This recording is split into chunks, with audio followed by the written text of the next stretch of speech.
Price lord ಪ್ರಿಯರಾದ ದೇವರ ಮಕ್ಕಳೇ, welcome to ಮುಂಜಾನೆ ಮುತ್ತು ಕಾರ್ಯಕ್ರಮ. ದೇವರ ಮಕ್ಕಳೇ, ಇವತ್ತಿನ ಮುಂಜಾನೆ ಮುತ್ತಿನ ಕಾರ್ಯಕ್ಕೋಸ್ಕರವಾಗಿ ವಿಮೋಚನೆ ಕಂಡ ಪುಸ್ತಕ 2ನೇ ಅಧ್ಯಾಯ, ವಿಶೇಷವಾಗಿ ಈ ನೈಲ್ ನದಿಯ ತೀರಕ್ಕೆ ಮೋಶೆಯನ್ನ ತನ್ನ ತಾಯಿ ಮತ್ತು ಅಕ್ಕ ಅವರಿಬ್ಬರು ಕರೆದುಕೊಂಡು ಬಂದು ಒಂದು ಸಣ್ಣ ಒಂದು ಜೇಡಿ ಮಣ್ಣಿನಿಂದಲೂ ರಾಳದಿಂದಲೂ ಅವರೊಂದು ಆ ಕೂಸು ಮಲಗುವುದಕ್ಕೆ ಬೇಕಾದ ಒಂದು ಪುಟ್ಟಿಯನ್ನು ಮಾಡಿ ಅದರಲ್ಲಿ ಮಲಗಿಸಿ ಆ ನೈಲ್ ನದಿಯಲ್ಲಿ ಬಿಡುವುದನ್ನ ನಾವು ನೋಡುತ್ತೇವೆ. 1ನೇ ಅಧ್ಯಾಯದ 2ನೇ ಅಧ್ಯಾಯದ 3ನೇ ವಾಕ್ಯದಲ್ಲಿ. ಇವತ್ತು ಅನೇಕರ ಜೀವಿತದಲ್ಲಿ ಕೂಡ ಈ ನೈಲ್ ನದಿಯ ಕಾರ್ಯ ನನ್ನ ಜೀವಿತವನ್ನ ನಾಶ ಮಾಡುವುದಕ್ಕಾಗಿರುವಂತದ್ದು. ಯಾಕಂದ್ರೆ 1ನೇ ಅಧ್ಯಾಯದಲ್ಲಿ ಅನೇಕ ಮಕ್ಕಳುಗಳನ್ನ, ಇಸ್ರಾಯೇಲ್ನ ಇಬ್ರಿಯರ ಅನೇಕ ಗಂಡು ಕೂಸುಗಳನ್ನೆಲ್ಲ ಕೊಲ್ಲಿಸುತ್ತಿರುವಂತ ಭಾಗವಾಗಿತ್ತು. ಈ ನೈಲ್ ನದಿಯಲ್ಲಿ ಕೂಡ ಎಷ್ಟೋ ಮಕ್ಕಳುಗಳ ಜೀವವನ್ನ ಹತ್ಯೆ ಮಾಡಲಾಗುತ್ತಾ ಇತ್ತು.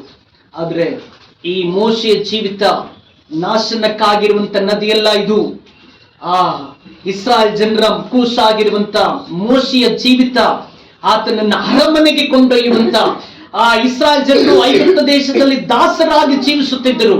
ಆದ್ರೆ ದಾಸನಾಗಿಯೋ ಗುಲಾಮತನದಲ್ಲಿಯೋ ಜೀತದಾಳಾಗಿಯೋ ಜೀವಿಸುವುದಕ್ಕಾಗಿ ದೇವರು ಮೋಶೆಯನ್ನು ಜನಿಸುವುದಕ್ಕೆ ಅವಕಾಶ ಮಾಡಿಲ್ಲ. ಆತನ ಜನನ ದಾಸತ್ವದ ಮನೆಯಲ್ಲಿದ್ದರೂ ಕೂಡ ಆತನ ಬೆಳವಣಿಗೆಯನ್ನು ಮಾತ್ರ ದೇವರು ತೀರ್ಮಾನ ಮಾಡಿದರು. ಇವತ್ತು ಈ ವಾಕ್ಯವನ್ನ ಕೇಳುತ್ತಿರುವ, ಈ ವಾಕ್ಯವನ್ನ ಆಲಿಸುತ್ತಿರುವ ನಿಮ್ಮೊಬ್ಬೊಬ್ಬರ ಜೀವಿತದಲ್ಲಿ ಕೂಡ ನಿಮ್ಮ ಜೀವಿತ ಇಲ್ಲಿಯವರೆಗಿದ್ದಂತ ದಾಸತ್ವದ, ಗುಲಾಮತನದ, ಜೀತದಾಳತನದ ಜೀವಿತ ನನ್ನದಾಗಿದ್ದರೂ ಕೂಡ ನನ್ನ ದೇವರು ನಿಮ್ಮ ಜೀವಿತವನ್ನ ಇವತ್ತು ಆ ಮಹಿಮೆಯಾದ ಸ್ಥಳಕ್ಕೆ ನಿನ್ನ ಮುಂದೆ ಕೊಂಡೊಯ್ಯುವ ಸ್ಥಳ ಅಥವಾ ಕೊಂಡೊಯ್ಯುವುದಕ್ಕಾಗಿ ಸಿದ್ಧ ಮಾಡಿದ ದಾರಿ ಯಾವುದನ್ನುವುದಾದ್ರೆ ನೈಲ್ ನದಿ ಆಗಿದೆ.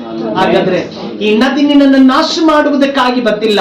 ಈ ನದಿಯ ವಿಷಯಗಳು, ಅನೇಕ ಕಷ್ಟಗಳು ಅಥವಾ ಸಮಸ್ಯೆಗಳು, ಹೋರಾಟಗಳಲ್ಲಿ ಜೀವಿಸುತ್ತಿರುವ ನೀವೆಲ್ಲರೂ ಕೂಡ ನಿಮ್ಮ ಜೀವಿತ ಇದರಿಂದ ನಾನು ನಾಶವಾಗಿ ಮುಳುಗಿ ಹೋಗಿಬಿಡುತ್ತೇನಾ, ನನ್ನ ಮಗು ಅಳಿದು ಹೋಗಿಬಿಡುತ್ತದೆ ಎಂಬುದಾಗಿ ಚಿಂತಿಸುತ್ತಿರುವುದಾದ್ರೆ ಇವತ್ತು ದೇವರ ವಾಗ್ದಾನ ನಿಮಗಾಗಿ, ನಿನ್ನನ್ನ ಇದು ನಾಶ ಮಾಡುವುದಿಲ್ಲ, ಇದನ್ನು ನಿನ್ನನ್ನ ಮಹಿಮೆಯಾದ ಸ್ಥಳದಲ್ಲಿ ನಿನ್ನನ್ನು ಜೀವಿಸುವಂತೆ ಮಾಡುವುದಕ್ಕಾಗಿ ದೇವರು ಸಿದ್ಧ ಮಾಡುವ ಸ್ಥಳವಾಗಿದೆ ನೈಲ್ ನದಿ. ಒಪ್ಪಿಸಿಕೊಟ್ಟು ನೋಡು, ದೇವರ ಆ ಭಾಗವನ್ನ ಆ ಫರೋನನ ಕುಮಾರ್ತೆಯ ಕೈಗೆ ಸಿಕ್ಕುವಂತೆಯೂ ಮೋಶೆಯ ಆ ಮಗುವನ್ನ, ಮೋಶೆಯನ್ನ ಕುಮಾರ್ತೆಯು ತೆಗೆದುಕೊಂಡು ಹೋಗಿ ಅರಮನೆಯ ಆ ಸುಪ್ಪತ್ತಿಗೆಯಲ್ಲಿ ಬೆಳೆಸುವಂತ ಒಂದು ಸೌಭಾಗ್ಯವನ್ನು ನಾವು ಕಾಣಲಿಕ್ಕೆ ಸಾಧ್ಯ. ಇವತ್ತು ಈ ವಾಕ್ಯವನ್ನು ಕೇಳ್ತಿರುವ ನಿನ್ನ ಜೀವಿತವೂ ಕೂಡ ಇಂಥ ಮಹಿಮೆಯಾದ ಸ್ಥಾನಕ್ಕೆ ಕೊಂಡೊಯ್ಯುವುದಕ್ಕಾಗಿ ದೇವರು ಸಿದ್ಧ ಮಾಡಿದ್ದಾರೆ.